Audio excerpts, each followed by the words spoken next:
আচ্ছা, অজিত মিয়ার পৈতৃক বাড়ি তো এটা, তাই না? ওইটা পৈতৃক বাড়ি। আচ্ছা। তার লোভ লালসা ছিল না। তাই ওনার ভেতরে কোনো লোভ লালসা ছিল না? না না, কোনো লোভ লালসা ছিল না। ওনার কাছে যদি সম্মান কেউ করে। চাকরির জন্য যাইতো, হ্যাঁ। উনি বলতে তো বাবা পারলে আমার 10-20 হাজার টাকা নিয়ে যাও, আমি দিচ্ছি, কিন্তু চাকরির সুপারিশ আমি করবো না।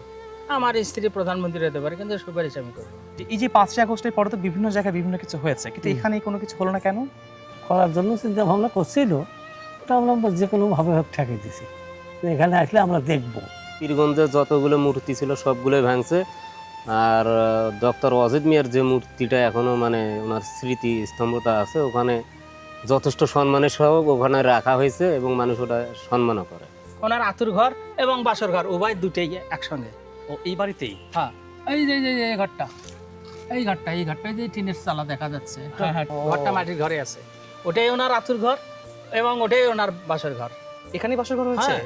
শেখ হাসিনার সাথে? হ্যাঁ, বন্ধুরা, এই যে মাটির ঘর দেখতে পাচ্ছেন, এই ঘরে ডক্টর এম এ অজিত মিয়া জন্মগ্রহণ করেছিলেন এবং বিয়ের পর এখানে তার শেখ হাসিনার সাথে বাসর হয়েছিল। নিজের ইচ্ছা করতো 2-4-10টা বাড়ি বানানো হতো।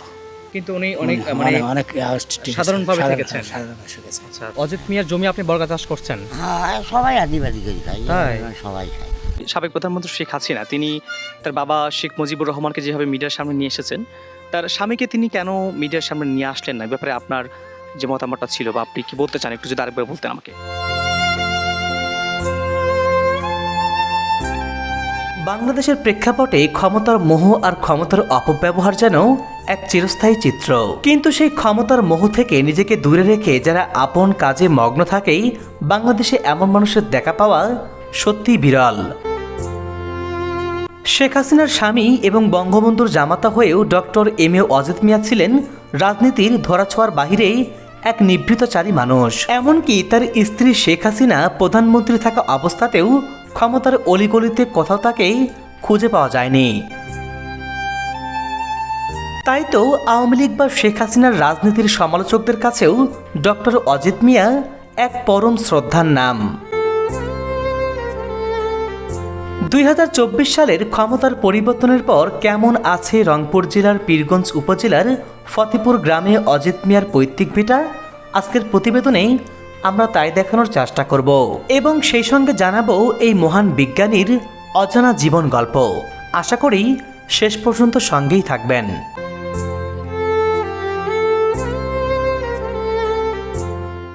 বন্ধুরা, আমরা এই মুহূর্তে এসে পৌঁছেছি ডক্টর অজিত মিয়ার সেই পৈতৃক বাড়ির সামনে। আমার পেছনে দেখতে পাচ্ছেন যে বাড়িটি, এটাই আন্তর্জাতিক খ্যাতিসম্পন্ন পরমাণু বিজ্ঞানী ডক্টর অজিত মিয়ার পৈতৃক বাড়ি। তো চলুন আমরা ডক্টর অজিত মিয়ার জীবনে জেনে আসি, তার ইতিহাস জেনে আসি এবং সেই সাথে তার এই বাড়ির ভিতরে কি আছে সেগুলো দেখে আসি। আচ্ছা, অজিত মিয়ার পৈতৃক বাড়ি তো এটা, তাই না? ওইটা পৈতৃক বাড়ি। আচ্ছা। তার লোভ লালসা ছিল না। তাই ওনার ভেতরে কোনো লোভ লালসা ছিল না? না না, কোনো লোভ লালসা ছিল না।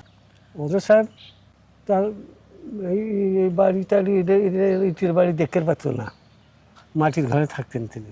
আচ্ছা, তাহলে এটাই তো সাবেক প্রধানমন্ত্রী শেখ হাসিনার শ্বশুর বাড়ি, তাই না? আচ্ছা, তাহলে তো এই বাড়িতে ওনার যাওয়া আসা ছিল। উনি যাওয়া আসা ছিল, পর্বে পর্বে আসতো। কি কি আছে বাড়ির ভিতরে? যদি বিলে ব্যবহার করতো, স্যান্ডেল জুতা কাপড় চোপড় দিলে ব্যবহার করতো, ছেলে লক্ষিত আছে অবশ্যই। যে এই যে 5ই আগস্টের পরে তো বিভিন্ন জায়গায় বিভিন্ন কিছু হয়েছে, কিন্তু এখানে কোনো কিছু হলো না কেন? করার জন্য চিন্তা ভাবনা করছিল, ওটা আমরা যে কোনো ভাবে হোক ঠেকে দিছি। এখানে আসলে আমরা দেখবো। আসলে অজিত মিয়ার ব্যাপারে আপনি কি জানেন? উনি কেমন মানুষ ছিলেন?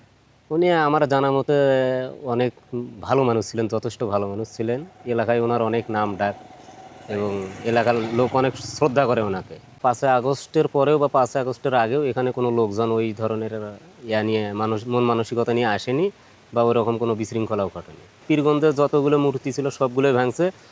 আর ডক্টর অজিত মিয়ার যে মূর্তিটা এখনও মানে ওনার স্মৃতি স্তম্ভটা আছে, ওখানে যথেষ্ট সম্মানের সহ ওখানে রাখা হয়েছে এবং মানুষ ওটা সম্মানও করে।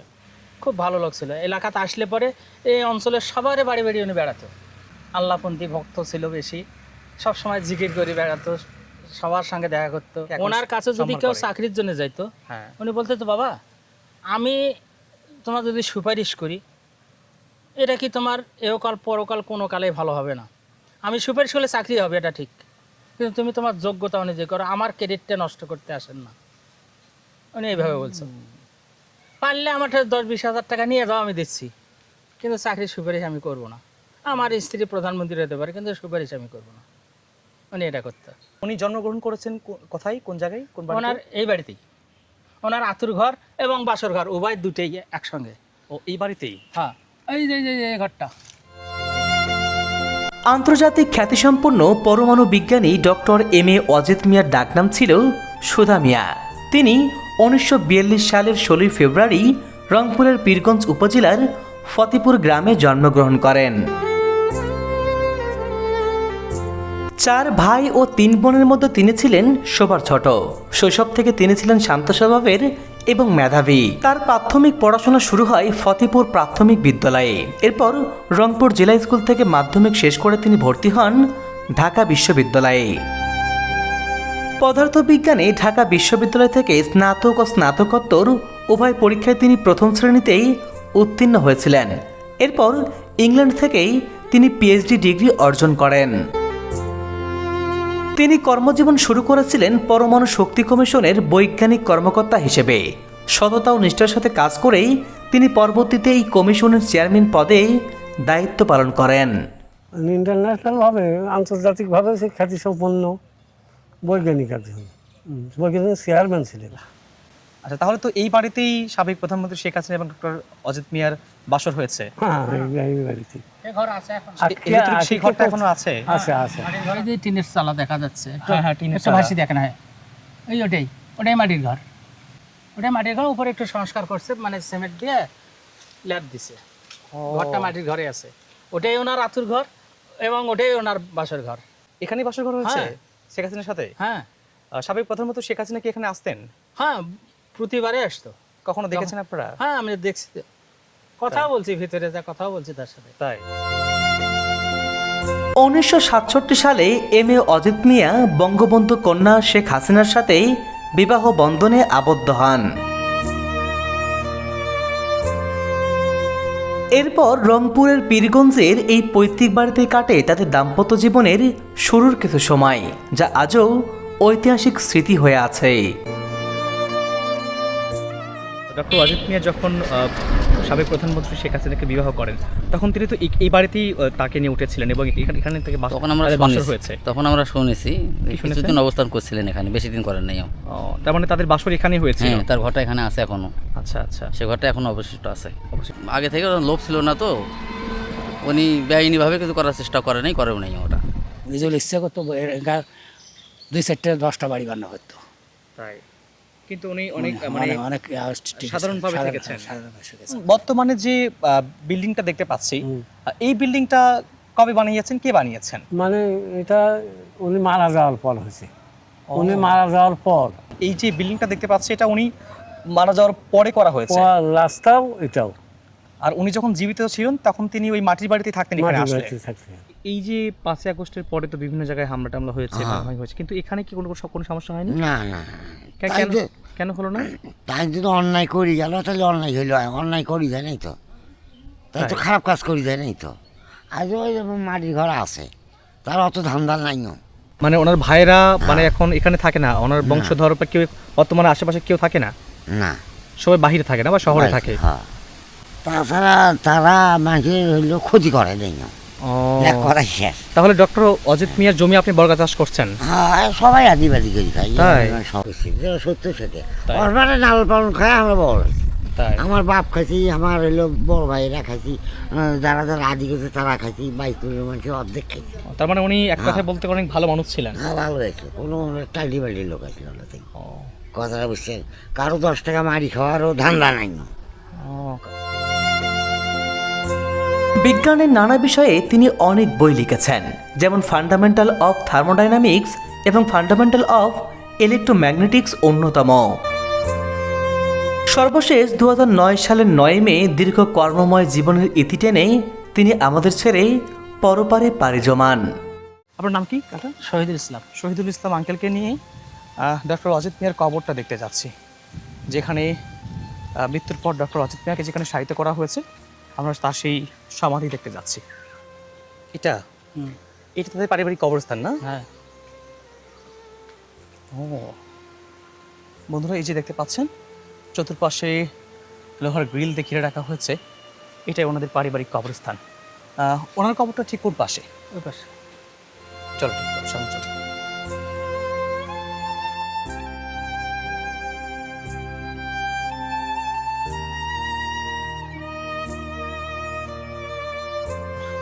এটাই ওনার কবর না? হুম। এই যে দেখতে পাচ্ছি মরহুম ডক্টর এম.এ. ওয়াজেদ মিয়া সুধা। সুধা কি ওনার ডাক নাম ছিল না? ওনার আঞ্চলিক ডাক নাম ছিল। আচ্ছা, ওনার পিতার নাম হচ্ছে মরহুম আব্দুল কাদের মিয়া। উনি জন্মগ্রহণ করেছিলেন 16 ফেব্রুয়ারি 1942 সালে, মৃত্যুবরণ করেন 9 মে 2009 সালে। এই যে তার নাম ফলক দিয়ে দেখা হয়েছে, এটাই তার কবর। আর এই যে কমিউনিটি ক্লিনিক দেখতে পাচ্ছি। শেখ হাসিনা যখন প্রথম ক্ষমতা আসলো আচ্ছা, তখন এটা করা। এই ক্লিনিকটা, কমিউনিটি ক্লিনিকটা। হ্যাঁ। আর এই মাঠটা কি? এই মাঠটা ওদের এই যে গাড়ি পার্কিং এর জন্য। ও আচ্ছা আচ্ছা আচ্ছা, তার মানে এই পুরো জায়গাটা ওনাদেরই। যে প্রধানমন্ত্রী আসলে শেখ হাসিনা তার বাবাকে যেভাবে মিডিয়ার সামনে নিয়ে এসেছেন, তিনি তার স্বামীকে মিডিয়ার সামনে এভাবে কেন নিয়ে আসলেন না, এই ব্যাপারে আপনার কি মতামত আরেকবার যদি একটু বলতেন আমাকে। কেন মানে সে আন্ডারগ্রাউন্ড লাগছে তাকে, রাজনৈতিক ইন্ধন যোগাতো সেই কাকা ফাঁকা লাগছে, না তো অল সাবজেক্ট স্কোয়ারছে। সাবেক প্রধানমন্ত্রী শেখ হাসিনা তিনি তার বাবা শেখ মুজিবুর রহমানকে যেভাবে মিডিয়ার সামনে নিয়ে এসেছেন, তার স্বামীকে তিনি কেন মিডিয়ার সামনে নিয়ে আসলেন না, এই ব্যাপারে আপনার যে মতামতটা ছিল বা আপনি কি বলতে চান একটু যদি আরেকবার বলতেন আমাকে। আমার মতামতটা হলো, আমি ওটাই বলবো দ্বিতীয়ত কথা, যে উনি রাজনীতিতে আসতো না। উনি রাজনীতির পিছন থেকে তাকে যেটা যোগান দেওয়ার দরকার হাসিনাকে সেটা দিত, কিন্তু উনি রাজনীতি ফিল্ডে কখনো আসতো না। বিধায় ওনাকে এই রাজনীতিতে বা এই প্রেক্ষাপটে নিয়ে আসা হয়নি, উন্মুক্ত করা হয়নি। ডক্টর ওয়াজেদের ছেলে জয় এবং প্রতুল তারা কি এখানে কখনো এসেছে কিনা? হ্যাঁ, আসছিল। এখানে আসি সবার সঙ্গে কথা বলছে বা একটা অনুষ্ঠান করছে, প্রতিবেশী যারা আত্মীয় স্বজন নিজস্ব লোক এদের সাথে পরিচিত হয়েছে। ডক্টর অজিত মিয়া আপনাদের গ্রামের সন্তান, এটা ভেবে কেমন লাগে আপনাদের কাছে? খুব ভালো লাগে। সেই মাটির ঘরেই নাকি ডক্টর অজিত মিয়া থাকতেন, জয় পুতুলের আকিকা করছে ওখানে। এবং জয় এবং পুতুলের আকিকা ওই ঘরে হয়েছে। আর তার মৃত্যুর আগ পর্যন্ত এই যে বড় বড় ভবন দেখতেছেন, এই বিল্ডিংগুলো কিন্তু তার মৃত্যুর আগে করা হয়নি। ডক্টর অজিত মিয়ার মৃত্যুর পরে এই ভবনগুলো করা হয়েছে।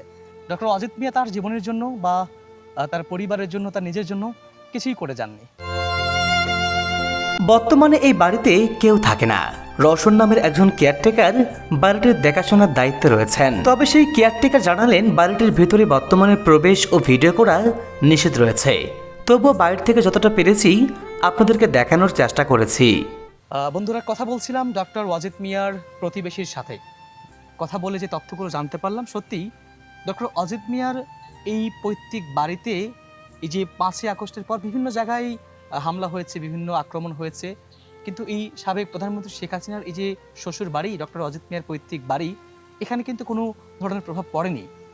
তার একটা বড় কারণ হচ্ছে ডক্টর অজিত মিয়াকে এলাকাবাসী খুবই ভালোবাসেন, সম্মান করেন, শ্রদ্ধা করেন, এবং ডক্টর অজিত মিয়া ক্ষমতার খুব কাছাকাছি থাকলেও তিনি কখনোই ক্ষমতার অপব্যবহার করেননি, বরং তিনি খুবই সাদামাটা জীবনযাপন করেছেন, এলাকার মানুষের সাথে মিলেমিশে থেকেছেন, প্রত্যেকের খোঁজ খবর নিয়েছেন, যার কারণেই কিন্তু এলাকাবাসী তাকে শ্রদ্ধা ভরে স্মরণ করে, তাকে মনে রেখেছে।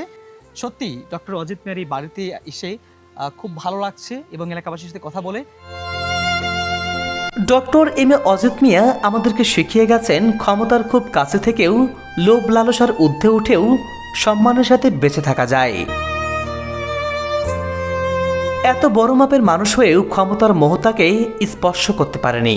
আজীবন তিনি কাটিয়েছেন এক সাদামাটা জীবন। তাই তো এলাকার মানুষের সুখে দুঃখে পাশে থাকা এই মহান মানুষটিকেই মৃত্যুর এত বছর পরেও দলমত নির্বিশেষে সবাই গভীর শ্রদ্ধায় স্মরণ করে। বন্ধুরা, ক্ষমতার খুব কাছাকাছি থেকেও ক্ষমতার অপব্যবহার না করেও যে মানুষের মনে জায়গা করে নেওয়া যায়, ডক্টর অজিত মিয়া যেন তারই এক দৃষ্টান্ত। তো বন্ধুরা, ডক্টর অজিত মিয়ার এই পৈতৃক বাড়ি ঘরে দেখে তার জীবনী জেনে কেমন লাগলো কমেন্ট বক্সে লিখে জানাবেন। ভিডিওটি ভালো লাগলে একটা লাইক করে দেবেন। দেখা হচ্ছে আগামীতে নতুন কোনো ইতিহাসের পর্দায়। সেই পর্যন্ত প্রত্যেকেই ভালো থাকুন, সুস্থ থাকুন। আল্লাহ হাফেজ।